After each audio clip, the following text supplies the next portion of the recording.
হাজার বছরের শ্রেষ্ঠ বাঙালি বঙ্গবন্ধু শেখ মুজিবুর রহমান বাংলাদেশের প্রথম রাষ্ট্রপতি ও দক্ষিণ এশিয়ার অন্যতম প্রভাবশালী ব্যক্তিত্ব। জনসাধারণের কাছে তিনি 1969 সালে বঙ্গবন্ধু উপাধিতে ভূষিত হন।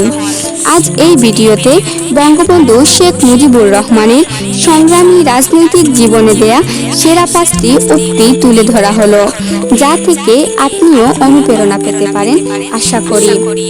অযোগ্য নেতৃত্ব, নীতিহীন নেতা ও কাপুরুষ রাজনীতিবিদদের সাথে কোনোদিন একসাথে হয়ে দেশের কাজে নামতে নেই।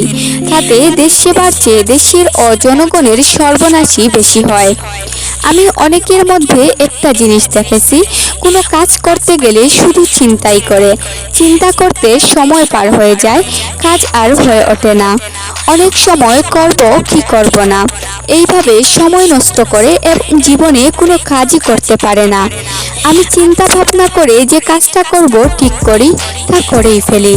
যদি ভুল হয় সংশোধন করে নেই, কারণ যারা কাজ করে তাদেরই ভুল হতে পারে, যারা কাজ করে না তাদের ভুল হয় না। মানুষকে ভালোবাসলে মানুষও ভালোবাসে। যদি সামান্য ত্যাগ স্বীকার করেন তবে জনসাধারণ আপনার জন্য জীবন দিতে পারে। এই বাংলার রূপকার হওয়ার চাইতে অন্য কোনো বড় পরিচয় আমার দরকার নেই। মানুষকে ব্যবহার, ভালোবাসা ও প্রীতি দিয়েই জয় করা যায়, অত্যাচার, জুলুম ও ঘৃণা দিয়ে জয় করা যায় না।